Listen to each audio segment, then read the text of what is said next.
Bom dia, boa tarde ou boa noite, seja bem-vindo a mais uma aula de sistemas distribuídos. Vamos começar? Na aula de hoje a gente vai falar sobre arquitetura de sistemas e falar um pouco sobre arquitetura de sistemas distribuídos.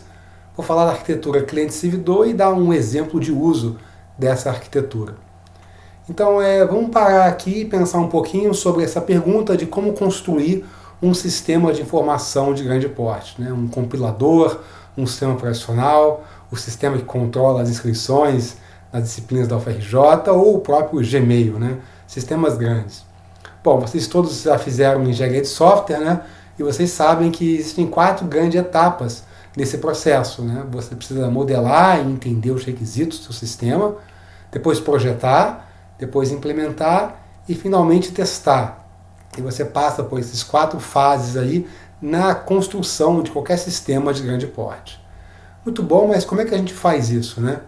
Bom, e aí o que a gente tem ao longo dos anos na computação são diferentes técnicas e abordagens para cada uma dessas etapas. Por exemplo, na etapa de implementar, você tem que escolher uma linguagem de programação, que poderia ser C++ ou Python. E repara que cada etapa vai ter diferentes abordagens, e essas abordagens vão ter diferentes vantagens e desvantagens. O que é importante aqui, como você já deve ter percebido, né, é que não há bala de prata para a construção de sistemas de informação. Não há uma metodologia, uma abordagem que vai sempre ser a superior ou a melhor. Mas eu estou interessado hoje nessa segunda etapa, que é o projetando sistemas, né? E projetar, no inglês, é design, então eu quero organizar, desenhar esse meu grande sistema. E a maneira de fazer isso é adotar uma arquitetura de sistemas. E essa arquitetura de sistemas vai dizer para a gente como é que eu divido, como é que eu organizo o meu sistema, como é que eu divido ele em componentes, em módulos de software, quais são as interfaces entre esses módulos de software, como é que ele vai funcionar, digamos, na escala macro.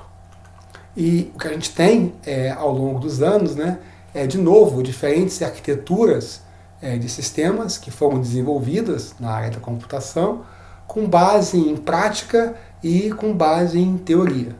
Então, como dividir o meu sistema, como conectar os pedaços do meu sistema e como trocar informação entre os pedaços.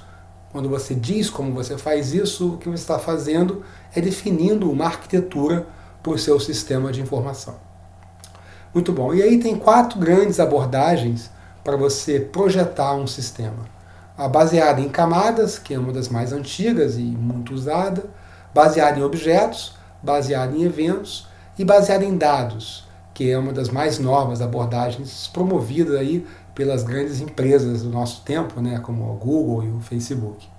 Repara que cada abordagem dessa vão ter vantagens e desvantagens. E não há uma abordagem que é a melhor. Vai depender muito do problema que você está querendo resolver, do problema do sistema de informação que você quer construir. Outra coisa muito importante aqui é que essas abordagens não são necessariamente ortogonais. Sistemas reais, muitas vezes, misturam diferentes abordagens dentro do mesmo sistema. Então vamos ver um pouquinho sobre a arquitetura em camadas. Aqui a ideia é eu dividir os meus componentes, os meus módulos de software, de forma vertical. Então isso vai facilitar bastante a organização do meu sistema e a modificação, a atualização desses pedaços. E aí a ideia aqui é que cada camada implementa um serviço, uma funcionalidade, uma função. E para implementar esse serviço, a camada vai utilizar o serviço da camada inferior. E, obviamente, vai oferecer esse serviço para a camada superior. Então, a figurinha que você tem que ter na sua cabeça é essa aí do slide. Eu tenho várias camadas, camada 1, camada 2, camada N. Né? E aí, a camada N vai utilizar serviços da camada N-1. E, por sua vez, esta utiliza serviços da camada inferior para oferecer serviços para a camada superior. Então, aqui uma camada do meio da minha arquitetura, né? Ela utiliza serviços da camada de baixo para oferecer serviços para a camada de cima. E é claro que no meio, né, nela, ela faz alguma coisa para poder construir esse serviço. Essa é a abordagem mais clássica para construção, para projeto de sistemas de informação, e tem muitos sistemas que funcionam assim. Em particular, a pilha TCP/IP, que está implementada, né, dentro do seu sistema operacional e em várias máquinas, em celulares, etc., funciona dessa maneira. Por exemplo, né, a camada de rede oferece serviços para a camada de aplicação. E, por sua vez, né, a camada de transporte recebe serviços, da camada de rede. Então, a camada de rede oferece serviços para a camada de transporte, que, por sua vez, oferece serviços para a camada de aplicação. Alguns sistemas operacionais também têm parte que funcionam com essa mesma arquitetura. A segunda delas é a arquitetura em objetos.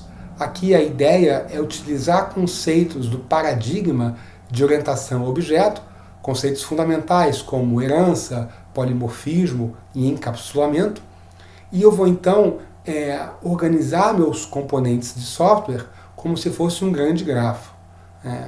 E isso vai trazer maior flexibilidade e maior eficiência na hora dos componentes interagirem uns com os outros. Repara que agora eu não tenho mais uma coisa verticalizada, né? Os meus módulos de software não estão mais verticalizados, eles podem interagir de uma maneira arbitrária, né? Como se fosse um grafo de interação entre esses meus módulos. É claro que os objetos vão implementar serviços, as minhas funções, e para implementar esses serviços eles podem precisar de outros objetos. Então, da mesma maneira que na arquitetura em camadas, né, uma camada pode precisar de outra para oferecer um serviço, aqui vai ser a mesma coisa, um objeto, um nó nesse meu grafo, para oferecer um certo serviço, ele pode precisar do serviço de outro objeto. Alguns exemplos aqui são sistemas de gerenciamento de banco de dados, que foram na década de 80 e bastante famosos, implementados, baseado nesse tipo de arquitetura. Bom, o terceiro tipo de arquitetura para sistemas, para você projetar sistemas, é a arquitetura em eventos. E aqui os meus componentes, os meus módulos de software, vão ficar organizados em um barramento, okay? Também chamado de broker, esse barramento. A ideia aqui é que nesse barramento todos os meus módulos vão estar, entre aspas, conectados. Então isso resolve o problema de ter que construir um grafo, né, de interação. Eu não tenho mais esse grafo, porque tudo que é módulo está conectado nesse barramento. Então traz uma simplicidade grande para o problema de estipular que módulo fala com que módulo. Os componentes então vão enviar e receber eventos para esse barramento. Esses eventos têm identidade e carregam informação, você pode pensar como se fossem parâmetros, né? E eles são entregues pelo barramento aonde eles precisam chegar. Tá? Então são processados nos módulos de software devidos. É claro que um componente, para oferecer um serviço, pode precisar do serviço de outro componente. Então essa modularidade a gente nunca vai perder, né? Você está percebendo que isso é comum a todas essas arquiteturas. Então não tem problema nenhum aqui, porque um módulo pode usar o barramento para solicitar serviços a um outro módulo e assim então oferecer um serviço ele mesmo. Uma coisa importante é que esse barramento não tem memória de longo prazo, ele é realmente orientado a eventos. Pensa em algo que você coloca no barramento e o barramento entrega isso para o módulo necessário e meio que acabou. Tá? Não tem uma memória de longo prazo no barramento.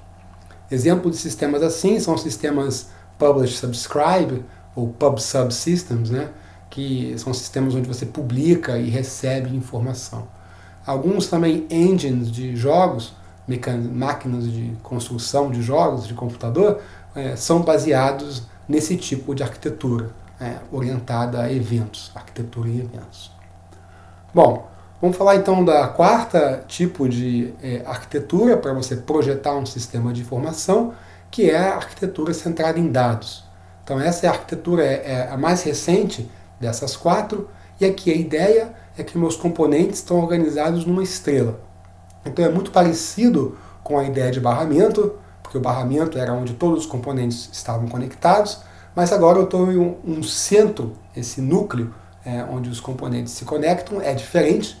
Esse centro dessa estrela vai ser um grande repositório de dados. E esses dados vão estar compartilhados entre todos os meus componentes. Então eu vou ter uma comunicação indireta entre os componentes através do repositório. Então um componente pode escrever alguma informação nesse meu repositório e outro componente pode ler informação do repositório.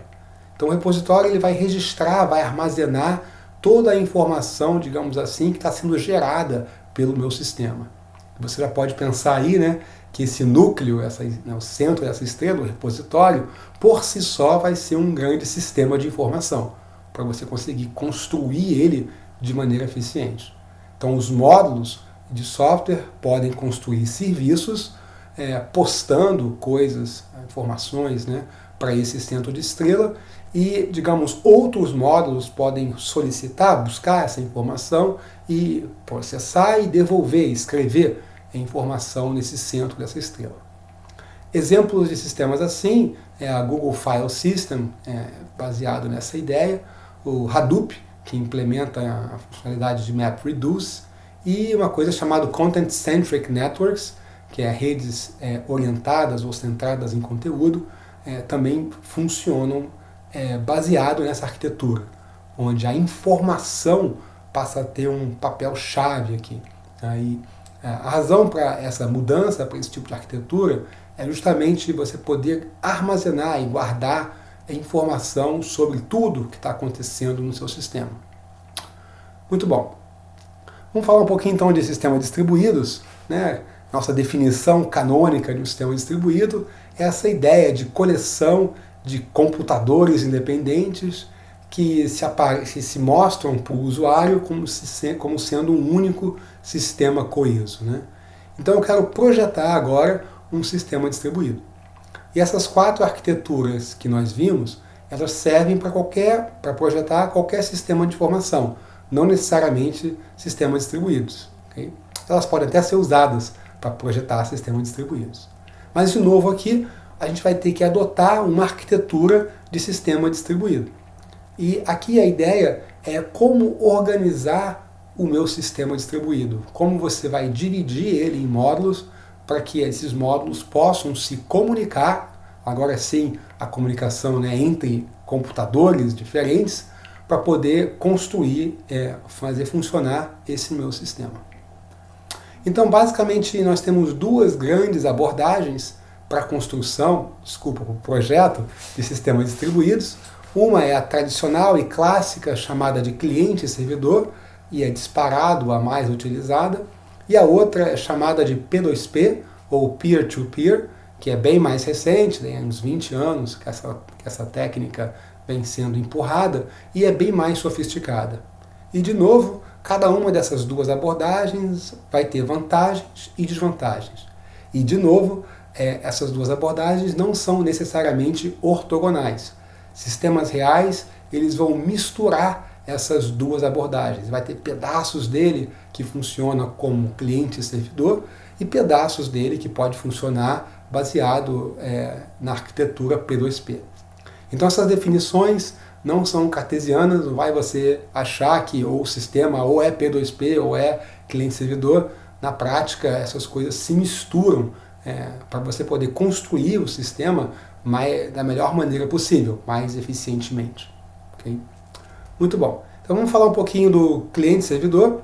Aqui, cada componente vai ser um processo ou uma thread que está rodando num computador, né? Possivelmente distante de outro computador. E esse processo, essa thread, vai assumir um de 2 papéis distintos. Ou ele vai ser fazer o papel do servidor, ou fazer o papel do cliente. Então são só 2 nomes, ok? Então o papel do servidor significa o seguinte: como o nome já diz, ele vai oferecer um serviço. E para oferecer esse serviço, ele vai executar, aguardando a conexão de um módulo de software rotulado com o papel cliente. Ele recebe essa conexão, recebe a informação, processa o pedido desse cliente, né, oferece o serviço que ele está oferecendo e responde o resultado para o cliente. Do outro papel, é o papel cliente, o nome já diz, né, ele vai demandar um serviço. Então esse módulo de software, ele é responsável por se conectar ao módulo servidor enviar o pedido por algum serviço e aguardar a resposta do servidor. Repare que eu tenho dois papéis aqui bem distintos. O papel de cliente e o papel de servidor são ortogonais nessa minha arquitetura aqui. Então vamos ver um exemplo dessa arquitetura em ação. Então eu tenho aqui um computador em azul e esses ovais amarelos são as threads. Imagina que isso faz parte de um sistema distribuído. Eu tenho um cliente em outro computador rodando uma threadzinha e essa thread vai se conectar com uma thread do servidor e uma outra thread do servidor vai ficar responsável por processar e atender o serviço desse cliente. E enquanto isso está acontecendo, um outro cliente numa outra máquina pode também se conectar a esse servidor e aí esse servidor vai alocar uma outra thread para ficar responsável por processar os pedidos desse cliente. Okay? Então tem bem claro aqui a diferença de papéis entre o servidor e o cliente. Tem mais um terceiro exemplo aqui, o cliente se conecta e uma outra thread do meu servidor fica responsável por responder a esse cliente. Então toda a web funciona assim, o protocolo HTTP é implementado assim, e os aplicativos sobre HTTP também funcionam assim. Então o YouTube, o Facebook, Netflix, eles são todos exemplos de sistemas como esse aqui, cliente-servidor. Além disso, coisas clássicas como o e-mail e o sistema DNS, que a gente vai ver aqui a aula que vem, funcionam também baseados nessa arquitetura de cliente-servidor. Bom, aspectos centrais a esse tipo de arquitetura, quais são, né? O que a gente pode pensar aqui de essencial? Um primeiro problema que a gente vai ter é como é que você encontra o servidor. Como é que o cliente sabe aonde está o servidor. E para o cliente, né, poder se conectar e pedir serviço ao servidor, ele vai precisar conhecer o endereço desse servidor. Então, como é que eu descubro esse endereço? Onde é que está, né, o processo que vai me atender? E outra pergunta fundamental é como é que eu organizo os meus pedidos e as respostas. Como é que é o protocolo, né, desse meu sistema? Eu vou poder pedir várias coisas de uma única vez? Ou vou ter que serializar esses pedidos? Eu tenho que abrir uma conexão para cada pedido? Ou eu posso manter uma conexão com um servidor e ir pedindo a ele coisas ao longo do caminho? Por último, como é que eu dimensiono um servidor? Quantos clientes um servidor pode atender? Ele vai ter várias threads, vários processos? E se a demanda for variável, né? Se o número de clientes variar ao longo do dia, ao longo da semana, como é que o nosso servidor vai lidar com isso? E por último, como é que eu lido com falhas? O que eu vou fazer para construir um sistema que seja redundante a falhas, né? Que seja tolerante a falhas? Por exemplo, colocando vários servidores idênticos, replicando eles. Bom, a gente vai discutir esses problemas ao longo de algumas das aulas aqui, e você já vai pensando aí como atacar esses problemas, que não são triviais. Muito bom. E agora uma pergunta que você pode ter é, professor, eu poderia ter um servidor que também faz papel de cliente, por alguma razão? E a resposta é, claro, né, o servidor é seu, o módulo de software é seu, por que não? Ele pode ter meio que esses dois papéis. Ele pode fazer o papel de servidor e, por que não, executar também um papel de cliente quando necessário. Tá? E isso é, na verdade, bastante comum. Então imagina que eu tenho dois módulos funcionando como servidor e essas threads aqui vão ser utilizadas para construir um serviço. Okay? E esses threads estão construindo um serviço espalhadas, né, em dois servidores. Então eu tenho um cliente que vai demandar algum tipo de serviço, ele entra em contato com o servidor 1 e aqui o que vai acontecer é que o servidor 1 aloca uma thread para atender esse cliente, mas essa thread precisa de um outro serviço para poder atender o cliente. Então isso parece muito com o que eu estava falando antes, né? Que um módulo de software, para oferecer um serviço, muitas vezes precisa contactar outro módulo de software para realizar esse serviço. Então é exatamente isso que está acontecendo aqui. Então esse meu servidor 1, ele vai fazer o papel de cliente para o servidor 2. Vai solicitar um serviço ao servidor 2, o servidor 2 então aloca uma thread para atender esse cliente, que na verdade é o servidor 1, responde ao servidor 1 e essa thread então responde eventualmente ao cliente. Então repare que a gente contactou o servidor 1 como cliente e esse servidor 1, que é um servidor, fez o papel de cliente para obter um serviço do servidor 2. Então o servidor 1 contacta o servidor 2 para executar uma certa função. Então se passa como cliente aqui. O nome desse tipo de arquitetura é arquitetura em 2 níveis, ou two-tier system, porque está claro, você tem o cliente de fato, e aí o servidor do primeiro nível, e depois um servidor de segundo nível. Esse tipo de estrutura é muito comum para construir serviços web. Você tem serviços web onde as páginas web são servidas pelo servidor 1, mas, por exemplo, a autenticação do usuário ou a consulta a algum banco de dados é feita pelo servidor 2. Então, quando o usuário precisa se autenticar ou precisa acessar algum banco de dados, isso é feito através de uma consulta a um segundo servidor, dando origem aí a um sistema de 2 níveis. Bom, basicamente isso é tudo que eu tinha para falar para a aula de hoje. A gente se vê aqui na próxima aula gravada ou então na sala de aula, na nossa aula ao vivo. Até já!